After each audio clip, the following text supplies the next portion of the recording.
వాళ్ళకి అధికారం ఉన్నప్పుడు మాత్రం ఏమీ చేయరు రాష్ట్రానికి ప్రజలకి. అధికారం పోయినప్పుడు మాత్రం మీరు మాకు అధికారం ఇవ్వండి, అరిచేతిలో వైకుంఠం చెప్పిస్తాం, మీకు అది ఇస్తాం, ఇది ఇస్తాం, ఉద్యోగాలు ఇస్తాం, బంగారం ఇస్తాం, ఇళ్ళు ఇస్తాం, స్థలాలు ఇస్తాం, సంపద సృష్టిస్తాం. జగన్మోహన్ రెడ్డి గారు అంటే పరిపాలన బాధుడే బాధుడంట. నిత్యావసర సరుకులు ధరం ఆకాశాన్ని అంటున్నాయండి.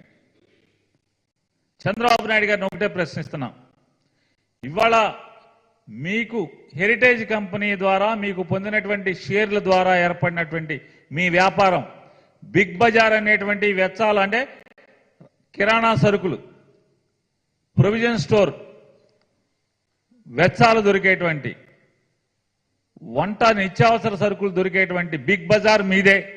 మీకు, మీ భార్య గారికి, మీ కొడుకు గారికి, మీ కోడల గారికి, మీ మనవడ గారికి వాటాలున్న సంస్థ బిగ్ బజార్. బిగ్ బజార్లో తీసుకుందాం, హైదరాబాద్లో ఏ రేట్లు ఉన్నాయి, బెంగళూరు బిగ్ బజార్లో ఏ రేట్లు ఉన్నాయి, కందిపప్పు రేట్ ఎంత ఉంది,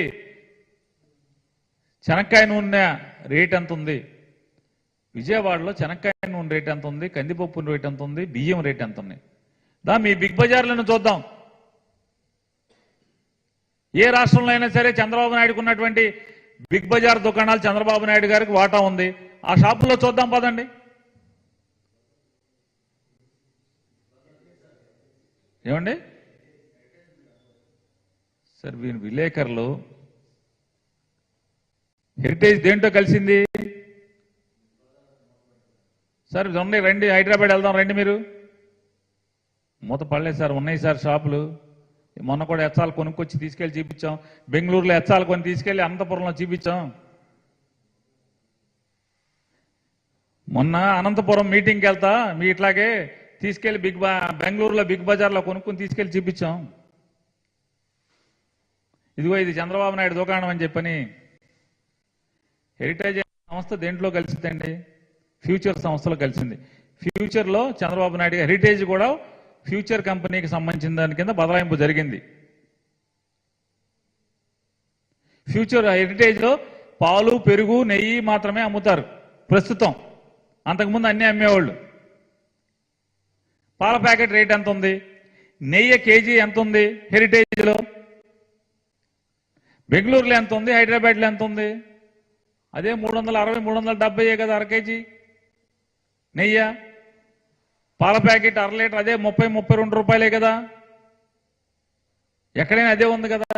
ఏ ఆంధ్రప్రదేశ్లో రేట్ ఏమైనా తక్కువ, ఎక్కువ అమ్ముతున్నావా లేదా మీరేమన్నా తక్కువగా అమ్ముతున్నారా మీ హెరిటేజ్ దాంట్లో? పోనీ తేడాలు ఉన్నాయా? బెంగళూరుకి, హైదరాబాద్కి, విజయవాడలో మీ షాపుల్లో మీ హెరిటేజ్ పాల ప్యాకెట్లు ఏమైనా తక్కువ రేట్లకు అమ్ముతున్నారా? పోనీ నెయ్యి ఏమన్నా వ్యత్యాసం కనబడుతుందా ఆంధ్రప్రదేశ్కి, బెంగళూరుకి, అక్కడికి, ఇక్కడికి ఏమన్నా? అంటే మరి వ్యత్యాసం ఉంటే మీ దుకాణాల్లోనే ఉండాలి కదా, తేడాలు లేవు కదా.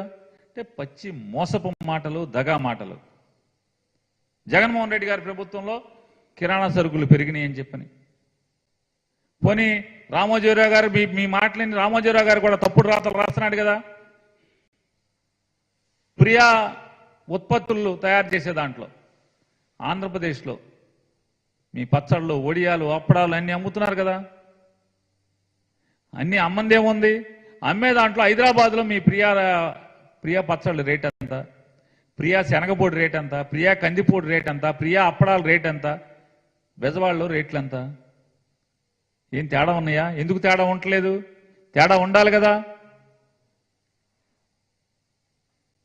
ఇటువంటి అబద్ధపు మాటలు, విషపు మాటలు, విషం చెమ్మటం, బురద చెమ్మటం పనిగా పెట్టుకుని ఇవాళ లేని దాన్ని సృష్టించటం, ప్రచారం చేసి ఈనాడు, జ్యోతి, TV5, ఈటీవీ, ఏబిఎన్ టీవీ, మహా టీవీ ఇట్లాంటి టీవీలు, పేపర్ల ద్వారా జగన్మోహన్ రెడ్డి గారి మీద అసత్యాల్ని, విషాన్ని అక్షర రూపంలో, వార్తల రూపంలో చిమ్మి ఈ రకమైనటువంటి తప్పుడు మాటలు మాట్లాడుతున్నది వాళ్ళు చంద్రబాబు నాయుడు గారు. ఒకసారి ఆత్మ పరిశీలన చేసుకోమని చెప్పి మాట్లాడుతున్నా. ఇవాళ ఆయన మాట్లాడతాడు, ఎక్కడ చూసినా రైతు ఆత్మహత్యలు అంటే ఈ 4 ఏళ్లలో. విఘ్నత ఉండాలి. ఎక్కడ చూసినా రైతు ఆత్మహత్యలని ఎక్కడ జరుగుతుంది రా ఒకసారి. ఈ రాష్ట్రంలో జగన్మోహన్ రెడ్డి గారి ప్రభుత్వం వచ్చిన తర్వాత వర్షం పడకుండా ఎక్కడన్నా ఏ జిల్లాలోనూ ఉందా? పంటలు పండకుండా ఏ జిల్లాలో ఉన్నా పంటలు రైతు పంట వరి వ్యవసాయం చేయకుండా ఎక్కడన్నా ఉన్నారా? రైతుకు గిట్టుబాటు ధర లేకుండా ఏ జిల్లాలోనూ ఎక్కడన్నా ఈ రాష్ట్రంలో ఎక్కడన్నా ఉందా? రైతు భరోసా కేంద్రాల ద్వారా విత్తనం నుంచి పంట అమ్ముకోవటం వరకు ప్రతిదీ కూడా ఈ రాష్ట్ర ప్రభుత్వమే రైతుకు గిట్టుబాటు ధర, నమ్మకంతో కూడినటువంటి విత్తనాలు, బాధ్యత తీసుకునే విత్తనాలు ఇవ్వటం, అక్కడి నుంచి పంట పండించిన తర్వాత ఊరు పొలిమేర దాటకుండా అదే ఊరిలోంచి పంట గిట్టుబాటు ధరకి రైతు దగ్గర కొనుగోలు చేయటం. ఇదంతా జరుగుతున్నది మీ కళ్ళ ముందు జరుగుతున్నా కూడా అసత్యాలు మాట్లాడతారు. ఆయన ఇంకా ఎంత విచిత్రంగా మాట్లాడతాడంటే, తమ్ముళ్ళు మీరు ఊళ్ళు అలిసిపోతే సాయంత్రం ఒక హాఫో క్వార్టరో తాగాలనిపిస్తే ఈ జగన్ రెడ్డి మీకు మందు అందుబాటులో లేకుండా చేసేస్తున్నాడు, చాలా రేట్లు పెంచేశాడు. నాకు ఓటేయండి, 100 రోజుల్లో నేను మీ ఓటు ద్వారా నాకు అధికారం ఇవ్వండి, మీకు తక్కువ రేటుకే బ్రాందీ సప్లై చేస్తానని మాట్లాడుతున్నాడు. తాగుబోతుల్ని ప్రోత్సహించేస్తానంటే ఈయన. తాగుబోతులకి మంచి శుభవార్త అంట చంద్రబాబు నాయుడు పరిపాలన వస్తే గనక. సరసమైన రేట్లకి తక్కువ రేట్లకి ఇంటింటికి మందు సప్లై చేస్తాడంట. ఇది ఆయన పేదవాడికి ఇచ్చేటువంటి, పేదవాడి జీవితాన్ని మరింత కుంగరదీయటానికి ఆయన ప్రజల్ని ఏ రకంగా వాళ్ళ బలహీనతలతో ఏ రకంగా ఆడుకుంటున్నాడు, బంపి పెడుతున్నాడు మనం చూస్తే నిజంగా ఇతను ఒక పరిపాలకుడా? వచ్చి అధికారం కోసం వెంపర్లాడేటువంటి దిగజారుడు మనస్తత్వం మనకు కనపడుతుంది తప్పితే, బ్రాందీ మీకు బాగా అందుబాటులో ధరలో తక్కువ రేటుకి ఇస్తాను, మీకు ఇంటింటికి అందజేస్తాను, మీరు ఇల్లు కదలకుండా బ్రాందీ తాగిస్తాను తక్కువ రేటుకి అని చెప్పేటువంటి పాలకుడిని భారతదేశంలో ఎక్కడన్నా చూసామా? అసలు ప్రపంచంలో చూసుంటామా? సరసమైన రేట్లకు మందు మీకు సప్లై చేస్తానని చెప్పేటువంటి ఒక రాజకీయ నాయకుడు ఎక్కడన్నా ఎన్నికల మేనిఫెస్టోలో పెట్టినోండి ఏమన్నా చూసుంటామా? ఒక్కొక్కరి మీద 20 కేసులు 30 కేసులు పోలీసులు పెడుతున్నారంటారు. మీ అబ్బాయి ఏమో ఎక్కువ కేసులు పెట్టుకుంటే, ఎవరికి ఎక్కువ కేసులు పెట్టుకుంటే ఆడికి మన ప్రభుత్వం వస్తే పదవులు ఇస్తానని మీ అబ్బాయి చెప్తాడు. మీరేమో ఎక్కువ 20 కేసులు పెడుతున్నారు, 10 కేసులు పెడుతున్నారని మీరంటారు. తండ్రి కొడుకుల మధ్య ఇద్దరికి పొసకన పరిస్థితి ఏంటిది? మీ అబ్బాయి కేసులు ఎక్కువ పెట్టుకోండి అంటే వాళ్ళు వచ్చి పోలీసులతో గొడవ పడుతున్నారు. మీ కార్యకర్తలు మనుషులను కొడుతున్నారు, జనాలను కొడుతున్నారు, వైసీపీ వాళ్ళని కొడుతున్నారు, కేసులు పెట్టించుకుంటున్నారు. మీరు వచ్చామో కేసులు పెడుతున్నారు మొర్రో అంటారు. మీరు ఎమ్మెల్యేలకు, ఎంపీలకు, మంత్రులకి ట్రాన్స్ఫర్లా. ఒక చోట పనికిరాని చెత్త మరొక ఊర్లో బంగారం అవుతుందా అని చెప్పి ఆయన మాట్లాడుతున్నాడు. కొవ్వూరులో జవహర్ అని మీ దగ్గర ఒక మంత్రి ఉండేవాడు చంద్రబాబు నాయుడు దగ్గర. ఆ మంత్రిని తెచ్చి తిరువూరు, కృష్ణా జిల్లా తిరువూరుకి ట్రాన్స్ఫర్ చేశారు 5 ఏళ్ల తర్వాత. మరి కొవ్వూరులో చెత్త ఇక్కడ పనికొస్తా పనికిరాదా అని ఎందుకు పెట్టావు? ఎందుకు ట్రాన్స్ఫర్ చేశావు? మీరు చేస్తేనేమో శ్రీరంగ నీతులు. చంద్రబాబు నాయుడు గారు మీరు మీ సొంతూరు చంద్రగిరి, మీరు చంద్రగిరిలో ఎమ్మెల్యే. చంద్రగిరి నుంచి మీరు కుప్పానికి ఎందుకు ట్రాన్స్ఫర్ అయ్యారు? చంద్రగిరిలో ఉన్న చెత్త కుప్పానికి వచ్చి బంగారం అవుద్దా? చెప్పాలి కదా. చాలా మందిని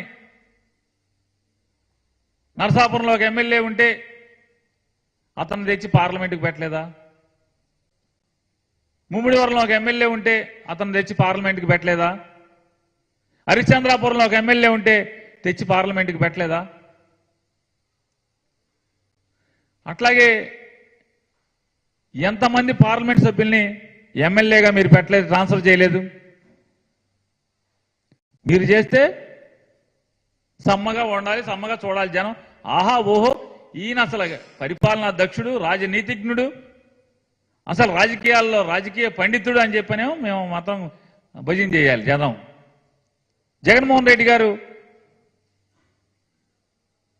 ఈ రకమైనటువంటి సర్దుబాట్లు చేస్తే చెత్త, బంగారం, కుప్ప ఇవన్నీ మాట్లాడతాం. మీరు చేసిందేమో బాగా రంజుగా మీ అందరం చూడాలి, మీదకి ఎక్కించుకోవాలి, మీరు ఎక్కడ తీసుకొస్తే అక్కడికి. ఆయన సూపర్ 6 అంట, కొత్తగా కనిపెట్టాడంట.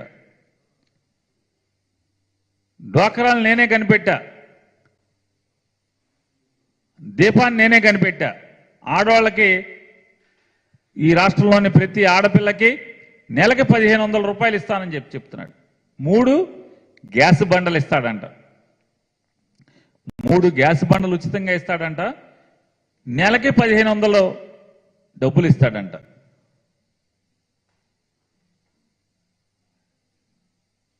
చంద్రబాబు నాయుడు గారి 2014 మేనిఫెస్టో,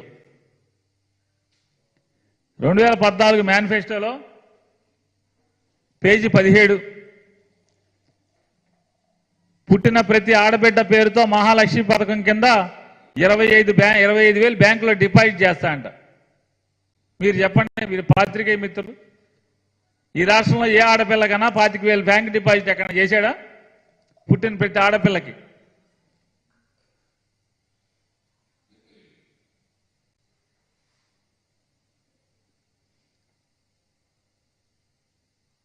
పేద మహిళలందరికీ స్మార్ట్ సెల్ ఫోన్లు ఉచితంగా ఇస్తాం. మేనిఫెస్టో 14లో ఏ ఒక్క ఆడపిల్లకన్నా ఈ రాష్ట్రంలో ఒక్క సెల్ ఫోన్ ఇచ్చాడా? డ్వాక్రా అక్క చెల్లెలందరికీ సెల్ ఫోన్ ఇస్తానని ఎన్నికల మేనిఫెస్టోలో చెప్పాడు. ఏ ఒక్క ఆడపిల్లకన్నా ఒక్క సెల్ ఫోన్ ఎక్కడినిచ్చాడా? ఇచ్చిన పాపాను పోలేదు. సంవత్సరానికి ఒక కుటుంబానికి 12 గ్యాస్ సిలిండర్లు, ఒక్కో సిలిండర్కు 100 రూపాయల సబ్సిడీతో ఆధార్ కార్డుతో సంబంధం లేకుండా సరఫరా చేస్తాం. ఈ పోయే మాటలు ఈ మేనిఫెస్టోలో ఎవడు పెట్టాడు? మళ్ళీ ఇప్పుడు 3 మాటలు ఇస్తాడంట. ఈ చంద్రబాబు నాయుడికి ఎంతకన్నా పోటుగాడు మనకెవడు దొరకడు. ఈ మేనిఫెస్టోలో 12 బండ్లు సబ్సిడీకి 100 రూపాయల మీద 100 రూపాయలకి ఇస్తా అని చెప్పావు. ఎవరికి ఇచ్చావు? ఒక్క గ్యాస్ బండి ఎవరికన్నా 12 బండ్లు ఇచ్చావా? ఎవరికన్నా 12 బండ్లు కాదు, ఒక్క బండి ఎవరికన్నా ఇచ్చావా? 5 ఏళ్లలో 60 బండ్లు ఇవ్వాలి. 60 బండ్లు కాదు, 6 బండ్లు కాదు, 6 బండ్ల కూడా ఎవరికి ఇవ్వలేదు. అంటే ఎంత దగాకోరు మాటలు ఉంటాయో, దగాకోరు హామీలు ఉంటాయో, దగాకోరు వాగ్దానాలు ఉంటాయో. చంద్రబాబు నాయుడు ఒకసారి 14 మేనిఫెస్టో చూసి 2014 నుంచి 19 దాకా చంద్రబాబు నాయుడు పరిపాలన ఏలుబడి చూసి ఒకసారి మనం చూస్తే అర్థమవుతుంది. అధికారం కోసం ఎంత పచ్చి దగాకైనా సిద్ధపడేటువంటి వ్యక్తి చంద్రబాబు నాయుడు. ఇవాళ ఆయన చెప్తాడు, నా కోసం కష్టపడండి తమ్ముళ్ళు సైకిల్ ఎక్కండి, నేను దారి చూపిస్తా, బంగారు భవిష్యత్తు చూపిస్తా, మండల కేంద్రాలకు మీరు నడుచుకుంటా వెళ్తే అక్కడ వర్క్ స్టేషన్లు ఏర్పాటు చేస్తా, మీరు పని చేసుకోవచ్చు అని మాట్లాడుతున్నాడు. 14 ఏళ్లలో ఏ ఒక్క రోజన్నా ఏ తమ్ముడికైనా నీ కోసం కష్టపడే తమ్ముడికి లేదా ఈ రాష్ట్రంలో ఓటేసిన ప్రజలకి బంగారు భవిష్యత్తుకి ఏం చూపించావు దారి? మీ అబ్బాయికి తప్పితే దారి ఎవరికి చూపించావంటే మీ అబ్బాయికి చూపించావు బంగారు భవిష్యత్తుకు దారి. అంటే మీ అబ్బాయికి వచ్చేస్తే ఈ రాష్ట్రంలో అందరికి వచ్చేసినట్టేనా? మళ్ళీ ఇప్పుడంట ఈయన కోసం 100 రోజులు పనిచేయండి, సైకిల్ ఎక్కండి, నా కోసం సైకిల్ తొక్కండి 100 రోజులు కష్టపడండి, బంగారు దారి చూపిస్తా, బంగారు భవిష్యత్తు అంటే. ఏ 14 ఏళ్లలో ఎవరికేం దారి చూపించలేదా? కనిగిరిలో రక్షిత మంచినీళ్ళు ఇస్తా, ఎక్కిన మొదటి సంవత్సరంలోనే కనిగిరికి మంచినీళ్ళు ఇస్తా అంట. ఏ 2014లో ఎందుకు ఇవ్వలేదు? అంతకుముందు ఎందుకు ఇవ్వలేదు? కనిగిరి ఫ్లోరైడ్ నీళ్లు తాగుతున్నారని తెలీదా? ఓట్ల కోసం వెళ్ళి అక్కడ ఒక మీటింగ్ పెడితే కనిగిరిలో బలహీనంగా తెలుగుదేశం పార్టీ ఉందని చెప్పని జిల్లా మొత్తం నుంచి జనాలను కార్యకర్తలను పోగేసుకెళ్లి బస్సులు పెట్టి అక్కడ పోగేసి పెడితే కనిగిరిలో పార్టీ బాగుపడిపోద్ది. కనిగిరిలో నీళ్లు ఇచ్చేస్తామని చెప్పేస్తావు. మరి 2014 నుంచి 19 దాకా నిద్రపోయారా? మీ అబ్బాయే కదా గ్రామీణ నీటి సరఫరా చూసింది. తండ్రి కొడుకులు ఇద్దరు నిద్రపోయారా? కనిగిరిలో ఫ్లోరైడ్ లేదా? బీసీల కోసం జైహో బీసీ అని చెప్పి సభలు పెడతా అంట. అంటే ఓట్లు కావాల్సి వచ్చినప్పుడు జైహో బీసీ అని పాడతావు. అధికారం ఉన్నప్పుడు బీసీలకి ఒక్క బీసీలకి ఏం చేశాం? ఇస్త్రీ పెట్టించాం. ఇయే కదా మనం చెప్పేది. గొర్రెలు ఇచ్చాం, ఇస్త్రీ పెట్టించాం, కళ్ళు గీయటానికి తునగాల బండి ఇచ్చాం, పొడవలు ఇచ్చాం. అంటే కులవృత్తులు బీసీలు కులవృత్తుల్లోనే ఉండిపోవాలి. కానీ ఇవాళ ప్రపంచవ్యాప్తంగా వెనుకబడిన కులాలు కానీ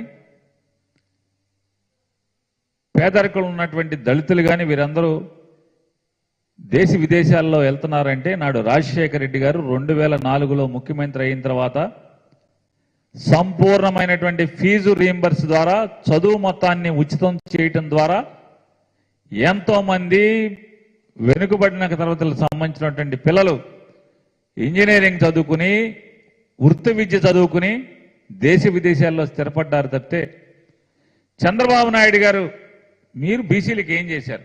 ఒక్క మాట చెప్పగలిగావా? పోనీ ఆ సభలో చెప్పావా? నేను 14 నుంచి 19 దాకా వెనుకబడిన కులాల అభ్యున్నతికి ఈ మహిళరాళ్ళు ఈ గుర్తుంచుకునేటువంటి ఈ పనులు చేశాను, లేదా అంతకుముందు నా 14 ఏళ్ల రాజకీయ జీవితంలో ముఖ్యమంత్రిగా పనిచేసిన 14 ఏళ్లలో బీసీలకు ఇది చేశాను అని ఒక్క మాట చెప్పగలిగావా? చెప్పలేవు. లేదు, ఎందుకంటే ఒక్క పని చేయలేదు. ఓట్లు వచ్చినప్పుడు బీసీలు కావాలి, బీసీలు జైహో అనాలి, టీడీపీకి బీసీలు వెనుముక అని చెప్పి ఒక మాట మాట్లాడాలి, వాళ్ళని ఒబ్బెయ్యాలి, గాలి కొట్టాలి, బీసీలు ఓట్లు సంపాదించుకోవాలి, అధికారాన్ని మీరు పంచుకోవాలి. నేను బీసీలకి రుణపడి ఉన్నాను, మీ రుణం తీర్చుకునే బాధ్యత నాది. ఓట్లు వచ్చినప్పుడల్లా చంద్రబాబు నాయుడు నోట్లు వచ్చే భాష.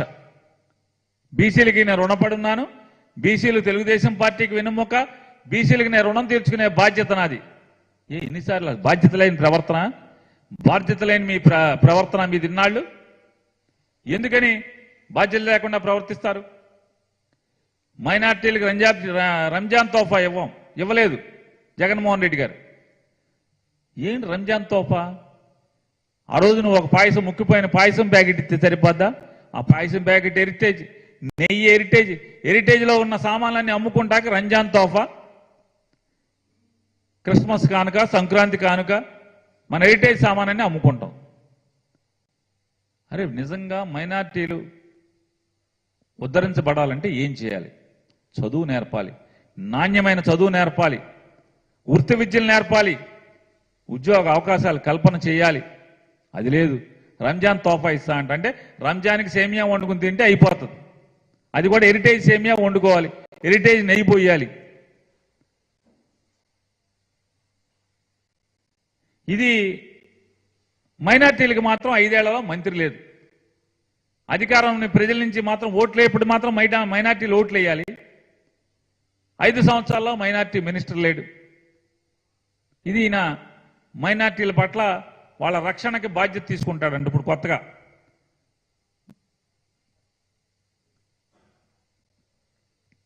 గుంటూరు ఛానల్ను పరుచూరుకి తెస్తా, ప్రకాశం జిల్లా మొత్తం గోదావరి నీళ్లతో ప్రతి చేను తడిపేస్తా. 14 నుంచి 19 దాకా ఉన్నాం కదా మనం.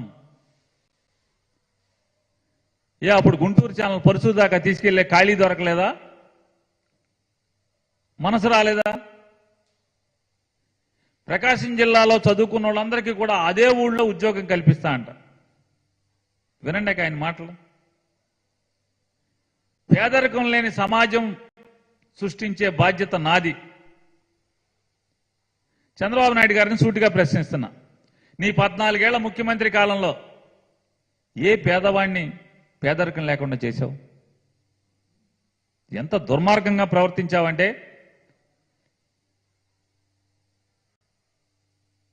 చదువు నేర్పటం అనేది ప్రభుత్వ బాధ్యత కాదు, చదువు యొక్క బాధ్యత ప్రైవేటు వ్యక్తులు తీసుకోవాలని చెప్పని ఒక బాధ్యత గల ముఖ్యమంత్రి ఉద్యోగంలో ఉండి 2015-16 సంవత్సరంలో 14-19 మధ్య అనేక సార్లు నొక్కి వక్కాణించినటువంటి దుర్మార్గపు ముఖ్యమంత్రి చంద్రబాబు నాయుడు. ప్రభుత్వం బాధ్యత కాదన్నావు చదువు నేర్పటం.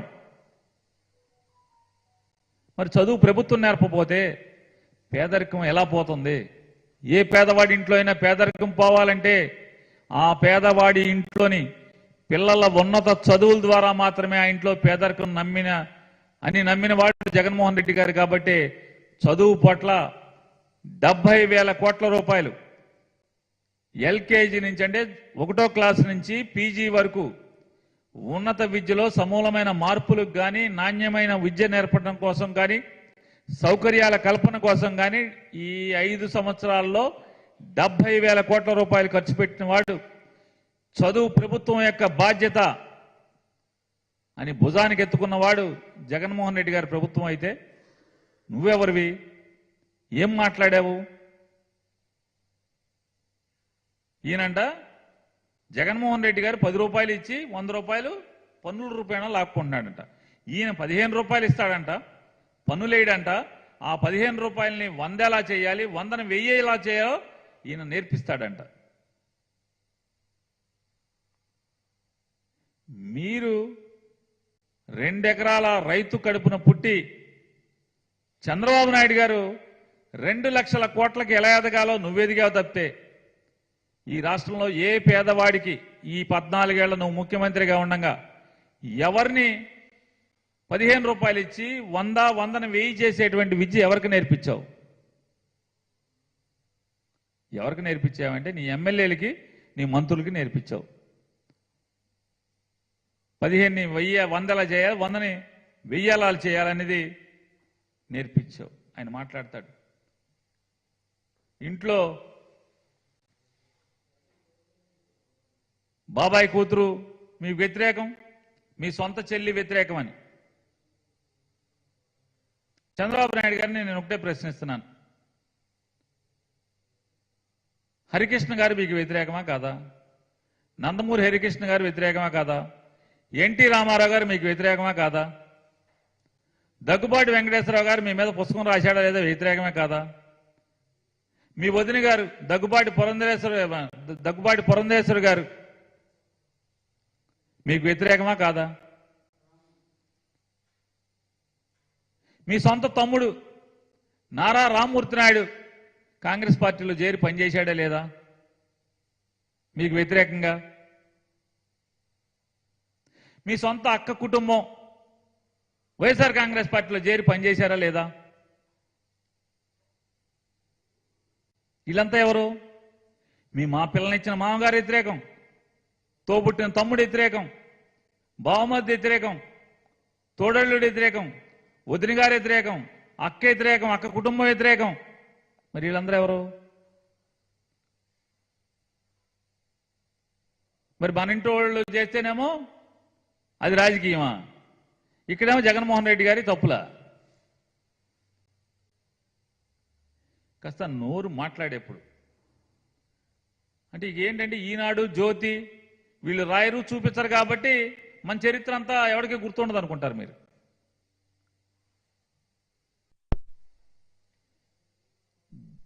చంద్రబాబు నాయుడు గారి పరిపాలన ఉన్నప్పుడేమో దోచుకోవటం, దాచుకోవటం, అధికారాన్ని తన చుట్టూ ఉన్నటువంటి తన చుట్టాలకి పంచిపెట్టడం, చుట్టాలకి మాత్రమే పంచిపెట్టడం. అధికారం పోతే మాత్రం రండి, కదిలి రండి, బీసీలు కదిలి రండి, ఎస్టీలు కదిలి రండి, మైనార్టీలు కదిలి రండి, పేదలు కదిలి రండి. ఎందుకు? ఇన్ని మొయిటాకి, పల్లకిలో మొయిటాకి ఇన్ని. అధికారం ఎక్కాక బీసీలు ఉండరు, మైనార్టీలకి మంత్రి ఎవడు, ఎస్టీలకి మంత్రి ఎవడు, ఎవడో కనపడ్డావు. కమ్మారు ఒక 6, రెడ్లు ఒక 5, 4, కాపులు ఒక 3, వయసులో ఒకలో ఇట్లాంటి అగ్రవర్ణాలకు మాత్రం 25లో అది రాజ్యాధికారాన్ని పనిచేస్తాడు మెజారిటీ. ఓట్లు వేసేప్పుడు మాత్రం బీసీలు రండి, రా కదలరా. ఎవడు కథలు రావాలి? ఎందుకు కథలు రావాలి?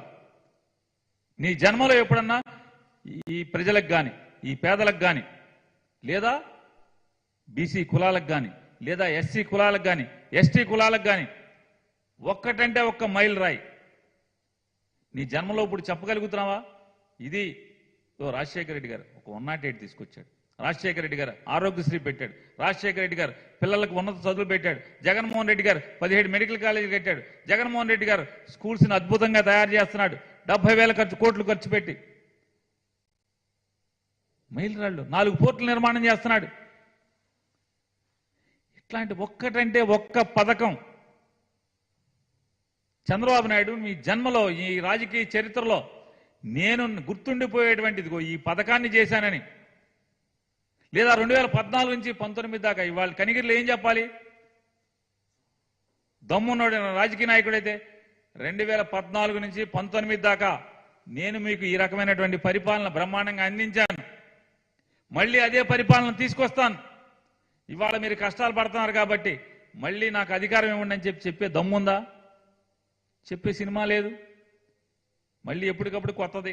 కర్ణాటకలో బస్సు ఎక్కుతున్నారు కాబట్టి ఆడవాళ్ళకి బస్సు. అంటే ఎక్కడన్నా ఒక రాజకీయ పార్టీ గెలిస్తే ఆ రాజకీయ పార్టీ మేనిఫెస్టోని కాపీ కొట్టి ఇక్కడ పెట్టేటువంటి దిక్కుమాలని కర్మ తప్పితే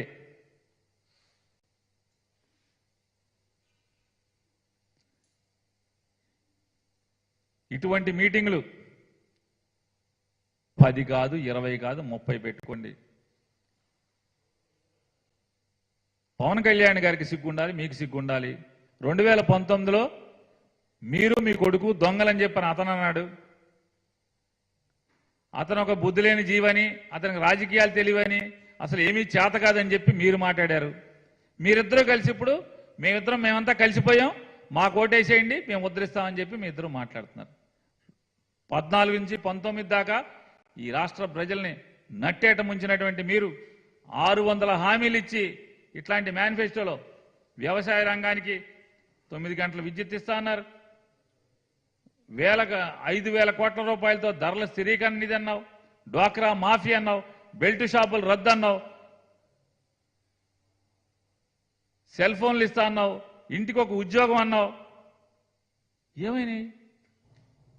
ఈ మేనిఫెస్టోలన్నీ గాలికి వదిలేసి కనీసం ఎక్కడ దొరకకుండా మేము ఎవడేంటే మామూలుగా ఈ పాత కాగితాల పుస్తకాల్లో ఎక్కడో కొనుక్కొచ్చి దాచుకుని మేము ఫోటోస్టాట్లు తీసుకుని ఉంచుకున్నాం. ఎందుకంటే మొత్తం లేకుండా చేసావు కదా. 14 మేనిఫెస్టోని ఎక్కడ కనపడకుండా చేసావు కదా. మరి ఇవన్నీ ఏమైనాయి? ఎన్టీఆర్ సుజల పథకం కింద ప్రతి గ్రామానికి, పట్టణానికి మంచినీటి సరఫరా, ప్రతి వీధికి ఉచిత కుళాయి, ఇంటింటికి 2 రూపాయలకే 20 లీటర్ల మినరల్ వాటర్ క్యాను.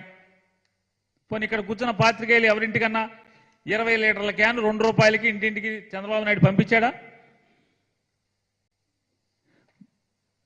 గుడిసెలు లేని ఆంధ్రప్రదేశ్ పేదలందరికీ 1,50,000తో ఉచిత గృహం, ప్రతి గ్రామానికి తార్ రోడ్డు, ప్రతి వీధికి సిమెంట్ రోడ్డు, ప్రతి ఇంటికి బరుగుదొడ్డి, 3 సెంట్ల స్థలం, ప్రతి ఇల్లు లేని పేదవాడికి 3 సెంట్ల స్థలం.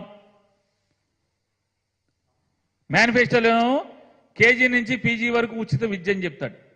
కాలేజీ విద్యార్థులకు ఐప్యాడ్ అంట. 14 మేనిఫెస్టో ఇది.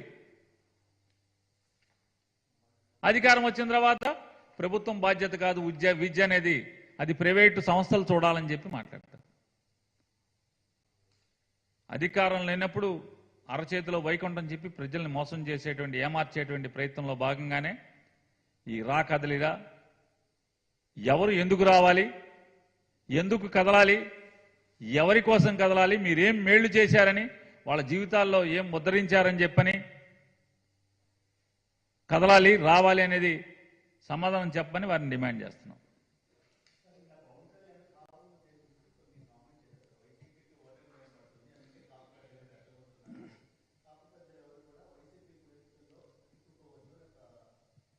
ఎవరు కాపు పెద్దలు? ఎవరా పెద్దలు? ఏం రెచ్చగొట్టాం? వైఎస్ఆర్ కాంగ్రెస్ పార్టీ వాళ్ళం ఏ కాపు పెద్దల్ని రెచ్చగొట్టాం? వారు ఏం మాట్లాడారు? పోనీ మీరన్నా చెప్పండి, పవన్ కళ్యాణ్ అని చెప్పాలి కదా. ఏంటిది అది? మాకు అర్థం కాల. ఎవరా కాపు పెద్దలు? మేము కాపులమే. నేను 3 సార్లు ఎమ్మెల్యే చేశాను, మంత్రిని కూడా చేశాను. నన్ను ఎవరో రెచ్చగొట్టలా. ఎవరు కాదు, మీరన్నా చెప్పండి, ఎవరా కాపు పెద్దలు? ఏమి రెచ్చగొట్టారు?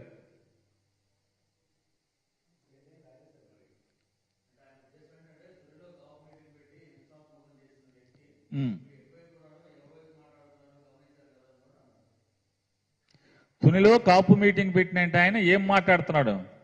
ఆయన ఇప్పుడేంటి, ఎప్పటి నుంచో మాట్లాడుతున్నాడు ఆయన తునిలో కాపు మీటింగ్ పెట్టిన ఏమని కాపు మీటింగ్ పెట్టాడు? 2014లో పవన్ కళ్యాణ్ చంద్రబాబు కలిసి కాపుల్ని బీసీ చేస్తామని చెప్పని మీరు ఓటేయమని చెప్పి మాట్లాడారు. ఓటేస్తే నేను ప్రశ్నిస్తాను, మీరు ఓటేయండి అని చెప్పిన పవన్ కళ్యాణ్ హామీ ఇచ్చాడు. కాబట్టి ఇద్దరూ కలిసి, చంద్రబాబు నాయుడు పవన్ కళ్యాణ్ ఇద్దరూ కలిసి మాకు కాపులకి హామీ ఇచ్చారు, మమ్మల్ని బీసీ చేస్తామని చెప్పారు. మా ఓట్లన్నీ మీకు వేసాం, మీకు అధికారాన్ని ఇచ్చాం, మమ్మల్ని బీసీని చేయడం మర్చిపోయారని చెప్పని సోలాన్ని పెట్టి నిద్రపోతున్నటువంటి ఏనుగు లాంటి చంద్రబాబు నాయుడు గారిని, కుంభకర్ణ నిద్రపోతున్నటువంటి పవన్ కళ్యాణ్ని అంకుశంతో పొడవటానికి తుని మీటింగ్ని ఒక ఆయుధంగా ఆయన ఎంచుకున్నారు.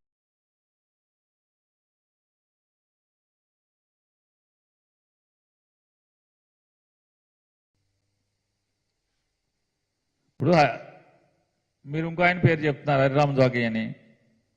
అక్కడ తుని అన్నారు, ఇప్పుడు హరిరామ జోగి అన్నారు. హరిరామ జోగి గారి గురించి మాకేం అవసరం? ఆయన రోజు మమ్మల్ని తిడతంటే.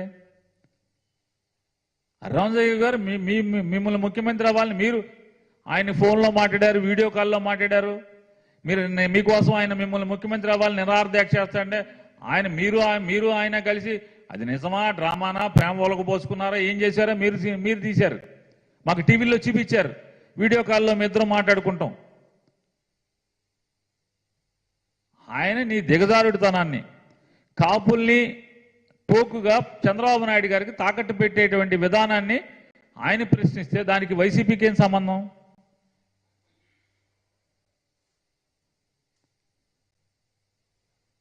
ఇరవై సీట్లు తీసుకున్నా మీకు నామోషి కాదు. చంద్రబాబు నాయుడు గారి కొడుకు అసలే ఆడేవాడు ఈడేవాడు మా నాన్న నాయకుడు, ఆయనే ముఖ్యమంత్రి అని చెప్పాడు. పవన్ కళ్యాణ్ గారు ఏమన్నా ఉప ముఖ్యమంత్రి అవుతాడా అంటే చిచ్చి చంద్రబాబు నాయుడు మా పొలిట్ బ్యూరో నిర్ణయిస్తుంది, పవన్ కళ్యాణ్కి ఇవ్వక్కర్లేదా అని చెప్పి మాట్లాడాడు. దానికి మీరు సిగ్గుపడకపోయి, మీకు సిగ్గు లేకపోతే మేమేం చేస్తాం? మీకు ఆత్మాభిమానం, ఆత్మగౌరవం లేకపోతే దానికి వైఎస్ఆర్ కాంగ్రెస్ పార్టీకి ఏం బాధ్యత? మిమ్మల్ని అమర్యాద చేసి లేకపోతే కాపు కులాన్ని మేము కాపుల తరపున రిప్రజెంటేషన్ అని మీరు మాట్లాడుతున్నారు. కొత్తగా కాపు కులాన్ని తీసుకున్నారు మీరు. అంతకితం నాకు కులం లేదని చెప్పి మాట్లాడారు, ఇప్పుడేమో నేను కాపులని మాట్లాడుతున్నారు కదా. మనం ఒకటి అంటున్నారు కదా. కాబట్టి మీరు చెప్పాలి. మిమ్మల్ని వాళ్ళు ప్రశ్నిస్తున్నారు, ఏమయ్యా మన కులానికి ముఖ్యమంత్రి, కమ్మోళ్ళు ముఖ్యమంత్రి అయిపోయారు, రెడ్లు ముఖ్యమంత్రి అయిపోయారు, మన కులానికి ముఖ్యమంత్రి వద్దా అని చెప్పని మీరేం మాట్లాడారు కదా. ఇవాళ ఏంటి మళ్ళీ మన కాపులందరినీ కూడా ఓటేయమంటున్నారు, కమ్మోళ్ళు ముఖ్యమంత్రి అని. కనీసం కాపులకు నీకు ఉప ముఖ్యమంత్రి అంటే కూడా కనీసం అది కూడా కుదరదని చెప్తుంటే నువ్వేం మాట్లాడవేంటని చెప్పని వాళ్ళు నిన్ను ప్రశ్నిస్తుంటే దానికి వైఎస్ఆర్ కాంగ్రెస్ పార్టీకి ఏం బాధ్యత?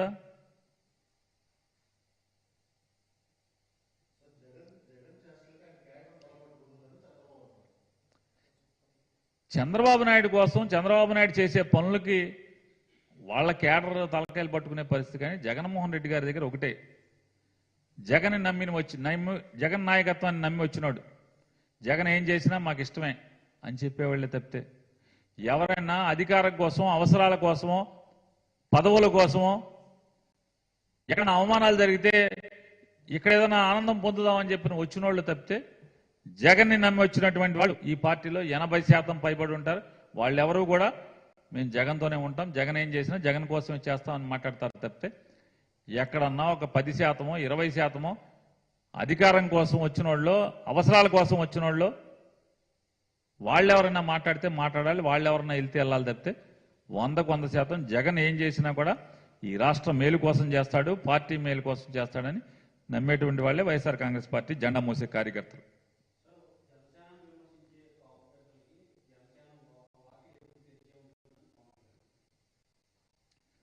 అంటే దాని అర్థం ఏంటి? ఇదే పవన్ కళ్యాణ్ గారు గతంలో ఏం మాట్లాడాడు? ఎవరిని రానివ్వనని చెప్పాడు. వేరే పార్టీలోని ఎవరిని కూడా ఒక్కడిని నా పార్టీలోకి రానివ్వను, అందరినీ కొత్త తరాన్ని తీసుకొస్తాను, కొత్త నాయకత్వాన్ని తీసుకొస్తాను ఈ రాష్ట్రానికి అని చెప్పి మాట్లాడాడు. మరి తలుపులు తీసుకుంటావేంటి అంటే ఎవడో లేక పోటీ చేయడానికి, కనీసం చంద్రబాబు ఇచ్చేటువంటి ఆ 20 సీట్లలో పోటీ చేయడానికి అభ్యర్థులు కూడా లేక వైఎస్ఆర్ కాంగ్రెస్ పార్టీ నుంచి బయటికి మేము బాబు నీ సీట్ ఇవ్వలేము రా బాబు ఆగమంటే వాళ్ళని నెత్తి మీద పెట్టుకుంటాక 2 తలుపులు మళ్ళీ వీళ్ళు రారేమో అని చెప్పని అంతకితమన్న మాటలు ఉన్నాయి కదా. నేను ఎవరిని చేర్చుకోను, వైఎస్ఆర్ కాంగ్రెస్ పార్టీ వాళ్ళని అసలు చేర్చుకోను అన్నాడు కదా. మళ్ళీ ఎవరు రాకుండా పోతే కనీసం సీట్లు ఇవ్వడానికి చంద్రబాబు ఇచ్చిన సీట్లు నుంచోబెడతా కూడా క్యాండిడేట్లు కూడా ఉండరని చెప్పని తలుపులు తీసుకున్నాయి 2 అని పిలుస్తున్నాడు. ఏమైంది నీ నియమావళి, నీ పెద్ద పెద్ద మాటలు ఏమైంది పవన్ కళ్యాణ్ గారు? ఈ చెత్త సరుకు, ఈ చెడిపోయిన సరుకు నాకు అక్కర్లేదు, నేను కొత్త తరాన్ని తయారు చేస్తాను, నికార్సైన ప్రజా సేవకులను తయారు చేస్తాను, నేను వేరే పార్టీ ఉండి ఏమని చేర్చుకోనని చెప్పి మాట్లాడావు కదా. మరి వాళ్ళ తలుపులు తీయటం ఏంటి? వాళ్ళ తలుపులు ఉంటే కదా తీయటాకి. జనసేన పార్టీకి తలుపులు కిటికీలు ఉంటే కదా తీయటాకి. ఎవడిష్టం వచ్చినాడు ఆడు రావచ్చు, ఎవడిష్టం వచ్చినాడు ఆడు పోవచ్చు, అక్కడేం బాధ్యతగా అడిగేవాడు ఉండదు, పార్టీ ఉండదు. పవన్ కళ్యాణ్ అంతే, ఎందుకంటే మొత్తం ఏకైక నిర్ణయం పవన్ కళ్యాణ్. పవన్ కళ్యాణ్ గారు ఏది చెప్తే అది చేయాలి, ఏమైనా ఇష్టం ఉంటే ఉండమంటున్నాడు, పొమ్మంటే పొమ్మని ఆయనే చెప్పాడు కదా. ఇప్పుడు కొత్తగా తలుపులు తీయటం ఎందుకు? తలుపులు ఉంటే కదా తీయటాకి.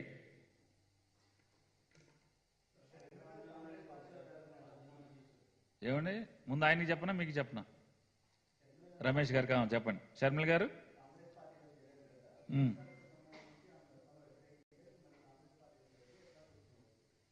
చూసేదేమండి, ఆవిడ ఒక రాజకీయ నాయకురాలు. ఇవాళ రేపు చాలామంది రాజకీయ నాయకులు పార్టీలు ఏదో రకంగా పార్టీలు మారుతూనే ఉన్నారు. వారు కూడా ఒక రాజకీయ నాయకురాలు, అలవాటు పడిపోయిన రాజకీయ నాయకురాలు అనుకోవాల్సి వస్తుంది తప్పితే వేరే ఏముంటుంది? అంటే వారు పార్టీ పెట్టారు, పార్టీ విలీనం చేశారు, అదే ఏదైతే కాంగ్రెస్ పార్టీని అంతకితం మాట్లాడారు, ఇప్పుడు అదే కాంగ్రెస్ పార్టీ మంచిది, దేశానికి మంచిదని మాట్లాడుతున్నారు కదా.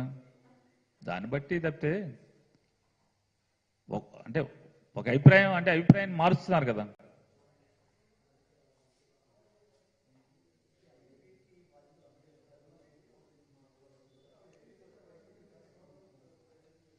ఎందుకు ఇబ్బంది పడుతుంది అంట్లో కదండి. వైఎస్ఆర్ కాంగ్రెస్ పార్టీ ఎవరి నాయకత్వానికి కోసం ఏర్పడింది? వైఎస్ఆర్ కాంగ్రెస్ పార్టీ జగన్మోహన్ రెడ్డి నాయకత్వాన్ని ఏర్పడింది. వైఎస్ఆర్ కాంగ్రెస్ పార్టీలో నాతో పాటు చాలా మందిని చేరాము. షర్మిల గారు కూడా జగన్మోహన్ రెడ్డి గారి కుటుంబ సభ్యురాలు అయినప్పుడు కూడా మాకులాగానే వారు కూడా ఒక వైఎస్ఆర్ కాంగ్రెస్ పార్టీలో పనిచేశారు. కానీ అల్టిమేట్గా మేమందరం ఎవరి నాయకత్వం చూసి వచ్చాం? నేను కానీ షర్మిల గారు కానీ ఎవరైనా సరే జగన్మోహన్ రెడ్డి గారి నాయకత్వాన్ని చూసాం. నాయకత్వం నచ్చలేదు, వెళ్ళినోళ్ళు వెళ్తారు, ఉన్నోళ్ళు ఉంటారు. ఏ పార్టీలో జరిగేది అదే. వారిష్టం అది. ఏ పార్టీలో చేరితే, ఎందులో కలిస్తే, ఎవరితో అడుగులేస్తే, ఎవరితో ప్రయాణం చేసినా వారిష్టం, అది వారి వ్యక్తిగత నిర్ణయం. దానికి వైఎస్ఆర్ కాంగ్రెస్ పార్టీకి ప్రత్యేకంగా ఏముంటుంది? తెలంగాణలో పార్టీ పెడతా అన్నప్పుడే వద్దని చెప్పినటువంటి మా నాయకుడు చెప్పారు. వారు నా స్వేచ్ఛాయుతమైన నిర్ణయం, నా ఇష్టం, నా ఇదని చెప్పారు. అక్కడి నుంచి ఇక జగన్మోహన్ రెడ్డి గారి సంబంధం ఏముంటుంది వారి రాజకీయ ప్రయాణంతో?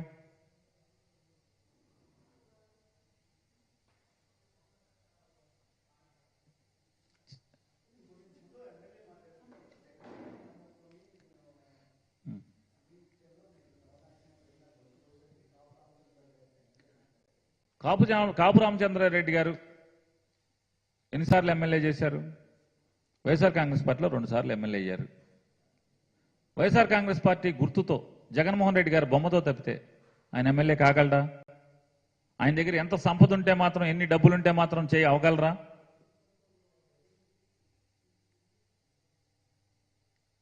నేనైనా, ఒక కాపు రామచంద్రారెడ్డి గారు కాదు, నేనైనా మా దగ్గర డబ్బులు బోళని ఉంటే ఇండిపెండెంట్గానే పోటీ చేసుకోవచ్చు కదా. జగన్ గారి బొమ్మ పెట్టుకుని ఆయనతో పాటు పోటీ చేయాలి, జగన్ గారి గుర్తు తీసుకుని పోటీ చేయాల్సిన అవసరమే ఉంది, పార్టీలో చేరాల్సిన అవసరమే ఉంది. జగన్ గారి కోసం కాదు కదా నేను కాపు రామచంద్రారెడ్డి గారు ఎమ్మెల్యేలుగా నుంచున్నది.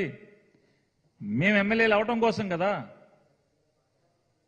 మేము ఎమ్మెల్యేలు అవటం కోసం. ఎవరైనా ఈ వైఎస్ఆర్ కాంగ్రెస్ పార్టీ కానీ లేదా తెలుగుదేశం పార్టీ కానీ లేదా భారతీయ జనతా పార్టీ కానీ ఏ పార్టీలో అయినా ఒక వ్యక్తి పోటీ చేస్తున్నాడంటే తన వ్యక్తిగతంగా ఎమ్మెల్యే పదవి చేయడం కోసం ఆ ఊర్లో ప్రజాసేవ చేయడం కోసం తప్పితే పార్టీని ఉద్ధరిద్దామని ఏం కాదు కదా.